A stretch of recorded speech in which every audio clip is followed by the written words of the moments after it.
Позади школьные и муниципальные этапы. Милана уже несколько раз доходила до уровня региональных соревнований. Однако сейчас девушка твердо намерена занять призовое место. Для меня в первую очередь знать историю России – это про патриотизм и про любовь к стране. На самом деле из-за этого я и решила ее изучать. Это очень интересно знать, как жили люди до нас и как вообще мы пришли к тому, что имеем сейчас. В Акмолинском университете состоялся региональный этап Всероссийской олимпиады школьников по истории. В этом учебном году к участию приглашено более 160 старшеклассников из районов и городов республики.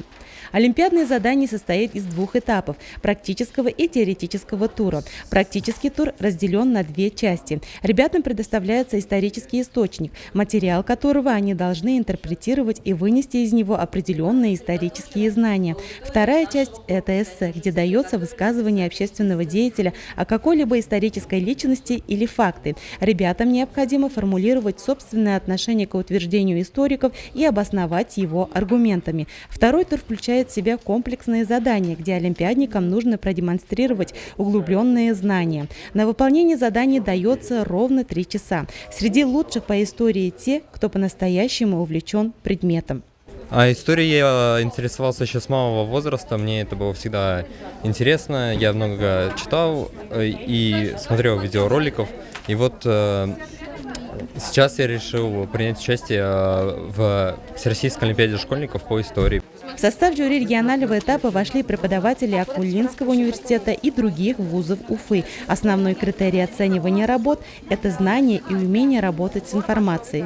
Особенность олимпиады в том, что нету градации по классам, у всех 9, 10, 11 класса одинаковые задания.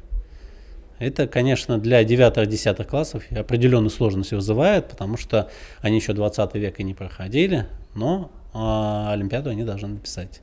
Считается, что олимпиада – это для тех, кто увлеченно занимается дополнительно, кроме школьной программы. Также в рамках олимпиады Башгоспедуниверситет организовал методический семинар для учителей истории. Приезжают наши победители сюда, представляют наш район, выступают неплохо. В том году у нас были призеры по предмету история. И вот в этом году мы тоже приехали, чтобы подтвердить. Сейчас мы, учителя, находимся на открытии, Губина Настя, которая является ведущим. Очень приятно. Это наша выпускница нашего города, конкретно гимназии номер 1, которая тоже неплохо закончила и поступила и учится в данном учебном заведении.